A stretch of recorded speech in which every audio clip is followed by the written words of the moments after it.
Hey guys, my name is Marin, and today I have a nice little yoga routine or poses of yoga that will help you with menopause. Now, typically yoga isn't done with weights, but we're gonna incorporate some weights because exercising, getting your heart rate up, and challenging yourself a little bit more is extremely beneficial to those menopause symptoms.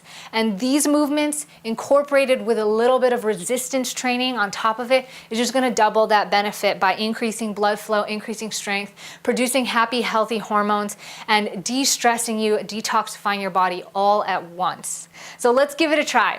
If you don't have light weights like 2 to 5 pound dumbbells, feel free to grab a couple water bottles or milk jugs from your refrigerator and we'll get started. So I got my 5 pound dumbbells.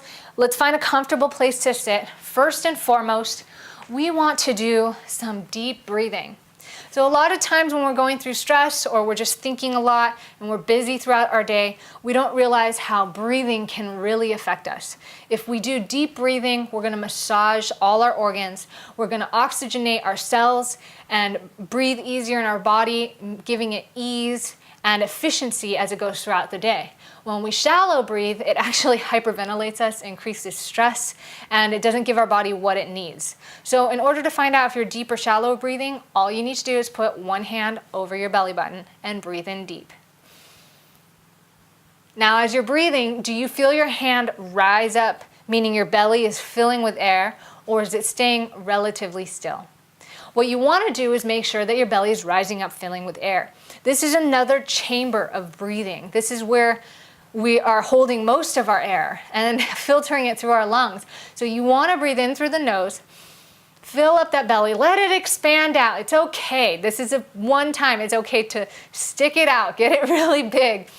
And once that's all full, expand the lungs and the rib cage and hold that breath. Keep breathing it in. Even though you feel like you don't have any more room, then exhale slowly and gently in a controlled way out your mouth.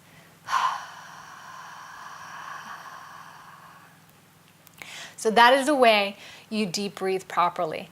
Next, we're gonna stand up and do some bends. So standing bends, all we're gonna do, I'm gonna face you so you can see me this way first, is just reach your arm over gently, stretching, and reaching over the other way. You want to exhale as you do this. So let's go ahead and sync our breathing. Focusing on deep breathing, we're going to deep breathe as we reach over. Nice big breath. Then we're going to exhale as we come up.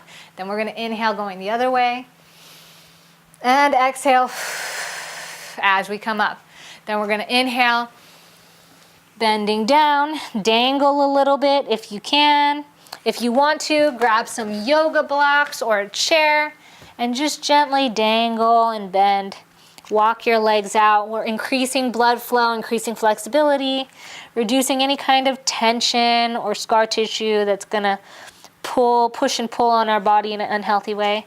Then inhale, come up, raise those arms up, exhale, come down. The next movement we're gonna do is a chair pose. So we're gonna inhale again, arms up. And then we're gonna exhale, sitting down.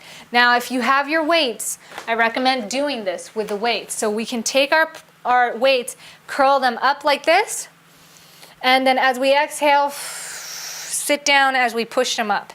And we can hold this for 1 or 2 or 3 deep breaths. Before exhaling, come up, gently bend those elbows, bring them back down.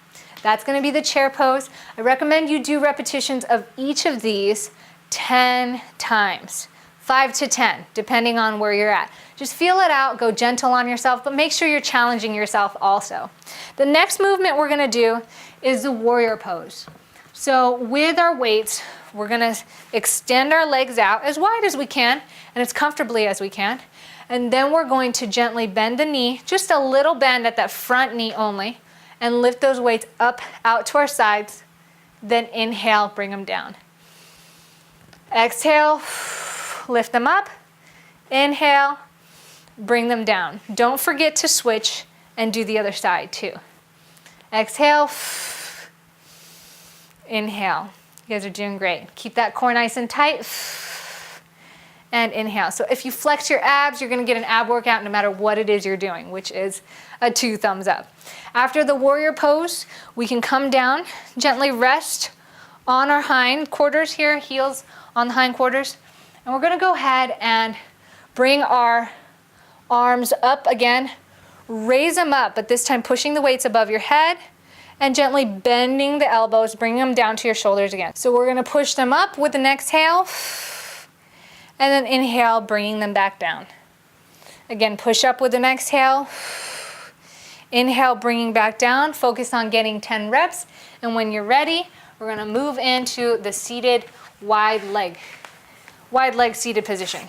So as wide as you can. If you're here, that's okay. If you need to, you can put a pillow or a block under your glutes, and that's gonna help boost you up and get into this pose a little bit better. A bolster or a pillow might work a little better than a block, but play with it, see what you like. From here, we can raise this up, reach over gently with a weight, come back, and return to starting position. So we're doing this gentle reach over. This opposite hand is gonna be on the ground for a little bit of support and reach over. You also wanna make sure when you're reaching over, you're inhaling, but when you're coming back to center, exhale. Squeezing the core and exhaling is gonna protect your spine and your organs. So make sure you do both sides, 5 to 10 reps. And if your weight's too heavy, don't worry about it. Drop the weight or get a smaller or a lighter weight. We wanna be able to focus doing this with good posture and also with ease. Slightly challenging, but not to the point that you're gonna hurt yourself. So the next pose we're gonna do is a bound angle pose by placing our feet together, forming this nice diamond shape with our legs. And we're also gonna do nice little chest flies with it. So we're gonna place our dumbbells in the palm of our hands, bend those elbows, but this time I want you to extend them up so you're forming this nice 90-degree angle with your elbows.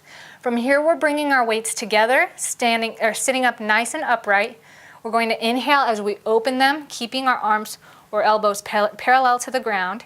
Then exhale as we bring them together. Focus on doing 5 to 10 reps before moving on to the next movement, which is the bridge lift. For the bridge lift, we're gonna lay on our backs with our feet flat on the ground. We're gonna place both of our weights on the ground here beside us where we can reach them. And what we're gonna do is we're gonna exhale, squeezing our glutes, lifting those hips towards the sky. We're gonna take one weight, curl it up into our arms, press it out in front of us, and then inhale as we lift it up over our head, just a little bit above our head, then exhale, rotating it down. Inhale up, exhale down. Don't push it too far, just push it to where you can feel that it gets challenging, and then bring it back forward again. Aim for 5 to 10 reps, and don't forget to do the other side.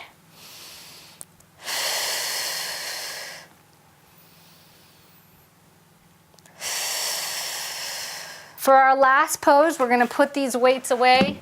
We got 2 more nice poses that are really gonna help relax and sort of absorb this workout routine that you've just done. So these poses are probably the most important poses after accomplishing all this movement. And you really wanna take the time to relax in them. So we're gonna lay down and start off with the laying twist. The first thing you're gonna do is you're gonna place your foot above your knee. Take the opposite arm, bring it on the outside of the knee, and gently pull that knee towards the ground, twisting. Now you're gonna rotate your head and your opposite shoulder in the opposite direction, and focus on breathing deeply here for 5 to 6 deep breaths. If you need to, you may feel free to get a pillow or a yoga block, and you can place it under your knee. If you're feeling like you're having a hard time relaxing in this pose, it's important that you can just relax into it and breathe deeply. And again, don't forget to do the other side. So switching. If you feel like keeping your foot hinged to your knee is a little bit too much, you can also unhinge that foot and create a 90-degree angle with that knee. And that'll help lessen the deepness of the pose as well. Last but not least, we are going to get into corpse pose. So for corpse pose, we're just laying on our back. We're gonna roll those shoulders back and down. Palms are gonna be facing up towards the sky. And you're sort of in an anatomical position here, so just relax. Your arms are gonna lightly splay away from the body and the feet will splay apart. That's totally normal. And you're gonna close your eyes and just focus on that deep breathing that we started off with. So in through the belly, out through the mouth. And rather than focusing on 5 to 6 deep breaths here, you want to stay in corpse pose, deeply breathing for 3 to 5 minutes total. That's my suggestion. So thank you so much for joining me here on this yoga routine for menopause. I hope you enjoyed it. If you do this regularly, you're gonna start feeling better, more energetic, less stressed. You should sleep better, be less moody, and hopefully improve your symptoms of menopause. Thank you so much for watching, and I'll see you guys next time.